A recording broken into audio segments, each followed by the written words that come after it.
Atomic Habits is my favorite habit-related book. In this book, James Clear gives a comprehensive, practical guide on how to change your habits and get 1% better every day. If you want a more intentional approach to your habits in the future, this is a great book to understand the mental frameworks that go behind it. He uses a framework called the 4 Laws of Behavior Change, and Atomic Habit teaches readers a simple set of rules for creating good habits and breaking bad ones. It's an important concept to understand, and like I said, if you want to have an intentional approach to creating better habits moving forward, this is a great place to start. There are 3 key lessons that, thanks to the references that I've hopefully put in the description from this book, that we can take. Lesson 1. Small habits make a big difference. It is so easy to overestimate the importance of one defining moment and underestimate the value of making small improvements on a daily basis. You are likely to overestimate one big viral moment for yourself in your life that will change your life for the better. Those moments are rare. You should really look at the moments that in the background of things that you don't really consider too much. Those small steps towards great moments that you should really think about. Those small steps will eventually add up to something great if you really consider it. So don't hedge too much on one big moment happening in your life.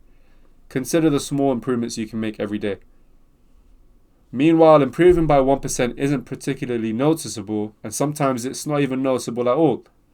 But it can be far more meaningful, especially in the long run. So yeah, don't overlook one small step, because if you continue that one small step over a span of 365 days, you're 365 steps ahead. It doesn't matter how successful or unsuccessful you are right now. What matters is whether your habits are putting you on the right path towards success. So don't be so worried about where you're starting. Consider what you're going to do to get to where you want to go from now. So don't compare yourself to A, B, C, D, E, F, and G. Wherever you are right now, poor, overweight, wherever it could be, or you're rich, you're in shape. Those are the 2 examples I think of off the top of my head. Whichever one it is, of anything, it doesn't matter. What matters is the habits you pick up now to move forward, as James Clear states. Focus on getting 1% better every day. If you take this approach, it alleviates so much pressure from you, especially if you are a perfectionist, an overanalyzer, and an overthinker. If you focus on just getting 1% better, it gets you started at least, because if you overthink things, you're likely to delay things forever. And if you are the type of person to think you need to get 100% better every day, that's almost impossible. Lesson 2. Forget about setting goals. Focus on your system instead. Goals are about the results you want to achieve. Systems are about the processes that lead you to those results. So if you were to set a goal that, I want to achieve a 500% increase in my business or on my job, in terms of results and in terms of accolades or accomplishments or whatever, that is what you want to achieve. The system is how you're going to get there. So, of course, have your goal in mind, but also build a plan behind it so you can build towards that. That's a simple thing to say, but sometimes it needs to be reworded in a way that can be understood by people that really don't truly understand the meaning of those things and how to apply it in their own lives. Lesson 3. Build identity-based habits. The key to building lasting habits is focusing on creating a new identity first. Your current behaviors are simply a reflection of your current identity. What you do now is a mirror image of the type of person the type of person you believe that you are, either consciously or subconsciously. To change your behavior for good, you need to start believing new things about yourself. You need to build identity-based habits. So build your habits around your identity, not the other way around. Don't build identity around habits, because you'll build habits based on who you are and what you like. So starting there is a great point to build good habits for your future. Changing your beliefs isn't nearly as hard as you might think. These are the 2 steps. Decide the type of person you want to be. Prove it to yourself with small wins. So first, define what is your purpose. Define what do you want to do. Define your passion. Secondly, is to follow through. Have that sense of integrity. If you believe certain things, if you stand for certain things, follow through with that with your actions, and your subconscious will appreciate that in a way. And it's weird to say that, but your subconscious will appreciate that, and the way you'll move forward is the actions you'll go moving forward is it will naturally be in line with what you believe and what you stand for, and that is that point there. Your identity emerges out of your habits. Every action is a vote for the type of person you wish to become. The habit loop. This is a very interesting one, and this is one of the key points that he drives with Atomic Habits. It's almost like this is what the book revolves around. And these are the 4 laws, the 4 steps, and they fall in a loop. And it starts from the cue to the craving, to the response, and to the reward. The cue triggers a craving, which motivates a response, which provides a reward, which satisfies the craving and ultimately becomes associated with the cue. Together, these 4 steps form a neurological feedback loop: craving, response, craving, cue, craving, response, reward. This cycle is known as the habit loop. So the cue is something that it's almost like a trigger, something that reminds you of something. Something, it could be, for example, this is me trying to think on the spot, so it's a bit of pressure, but if someone was to mention the word tap, you might think of water, and that could be a trigger. And craving is now that you've heard the word tap, you start to crave water. You really want water.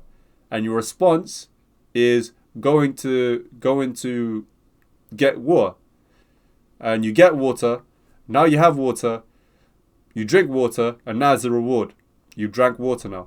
And that is the complete 4 steps of that habit loop, which will eventually go around in a loop again. And that's how that habit is built. And it's important to note that every time you go through this habit loop, it gets stronger every time. So every time you do this, you get stronger and stronger. So you'll eventually get to the point where it just becomes so strong that you don't even really think about it. We can transform these 4 steps into a practical framework that we can use to design good habits and eliminate bad habits. The framework is called the 4 laws of behavioral change. So this is the essential part of his book, which defines how you can make good habits, knowing this habit loop, and how you can break bad habits. And this is one of the things I loved about the book, that James Clear, he not only did he give you the habit loop and these four behavioral laws, he gave you how to apply it to your own life and how to actually build habits and break habits. So how you can create habits, according to James, is to make the cue obvious, make it clear. So make it something simple and something that is obvious to you. Don't make it something that is invisible, because you won't know. Second thing is to make the craving attractive. Make it something that you would love to do. Third, make the response easy. Make it easy to accomplish this habit. Fourthly, make the reward satisfying. Make it something that makes you feel good and accomplished after doing it. How to break bad habits. Make it invisible. Make the cue invisible so you don't even have an opportunity to get a trigger for this thing that you want to break. Second thing is to make the craving unattractive. Make it something that you don't even want to do. Even if at first you may want to do it, but make it something that is not that attractive to you at all. Make it something disgusting to you. You think about it, you're like, I've attached some bad stuff to this. I don't even want to do it. The third thing is to make the response hard and difficult. Make it hard to accomplish this thing. The harder you make it to accomplish, the more likely your mind will tell you, this is not worth it. I don't even want to do this anymore. Fourthly is to make the reward unsatisfying. Make the reward, even if you get to the point of doing this thing, make the reward something like, it's not even satisfying anymore. Make it in that way. And of course, this is very simplified. What I've just broke down to you is very simplified. In his book, he goes down in depth into how you can practically apply these things and the details. So make sure you read this book, an amazing book. So there's two concepts I want to get into before I end this. And thank you for watching. If you've watched to this whole way, make sure you subscribe and like this video and comment down below what's your favorite aspect of Atomic Habits. The first aspect I'll get into is a 2-minute rule. And this is one thing I've given advice to many people online about. And this 2-minute rule states that when you start a new habit, it should take less than 2 minutes to do. Examples are reading 1 page, taking out the exercise mat, opening your notes, tying your running shoes. This is for the people that want to do good things, but in their mind, they see it as something that will take a long time to do. So they want to start, for example, exercise, but they view exercising as something that takes an hour to 2 hours of your time. So they just delay it every single time. But if you start off with a 2-minute rule, for example, just taking out exercise mat at home or just tying your running shoes, it can help you get started with exercising because it removes the aspect of, oh, this is going to take a long time. I can't be asked. It's going to take 2 hours of my time. And even, for example, studying for an exam, if you're at school right now, if you think about studying for an exam, you think, oh, it's going to take long to study. It's a 30 minutes to an hour. I can't really be bothered for this. If you break it down to 2 minutes, let's just say 2 minutes, all you need to do is take out your notebook, take out a pen, and just start writing for 2 minutes. Even if you get to that let's say you do it, and then you get to the 2-minute mark and you're like, I've done 2 minutes, and you close it. You can come back again later, do that again. And then what you should be aiming to do is to build on that 2 minutes. Make it 4 minutes, then make it 20 minutes, then make it however long you want to make it. But 2 minutes gets you started. 2 minutes should be your clock if you feel like, look, I don't want to start this thing. It's going to be so long. I can't be bothered for it. If that's your mindset, the 2-minute rule is an essential thing to follow. I agree with it. I've applied it into my own life, and that's why I give that same advice. The second thing I want to talk about to close this off is the aspect of novelty that he's mentioned in his book. And it was such an important thing to me. And this is a book I read in 2022. And I'm pretty sure it was page 190 or 191. And those 2 pages I wrote word for word. And I rarely do that for books. But I read those 2 pages word for word because of how much I resonated with the concept of novelty. He starts off by saying that the biggest threat to success is boredom. And that's why we crave novelty. The definition of novelty is something original, something unique, something new. And what boredom is to us is something as simple as, I want to do this task of, editing a video, or I want to go running, or I want to write this thing for someone, or I want to go help someone do this. But you think it's boring, so I'm not going to do it. I'm going to delay it. I have things like novelty that will saturate my dopamine, make me feel good, and I'll leave that till later, kind of thing.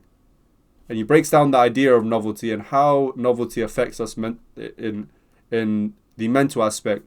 And I just love the concept of how he breaks it down. So I really wanted to talk about that and how you should consider the threat of boredom to your success and reflect. Think about times where you wanted to do something, but boredom was a factor that made you stop, and you lean towards things that were novelty based and made you procrastinate things and made you not do things at all. I think that's a good place to leave it off. I hope this has been a good insight. I really wanted to make this one good because this is an important book. Amongst all the other books I've done are important books. I just want to make sure they come out, that I do it to the best of my ability, and because I know I have one chance to do these. So yeah, I hope this has been good. Thank you very much for watching.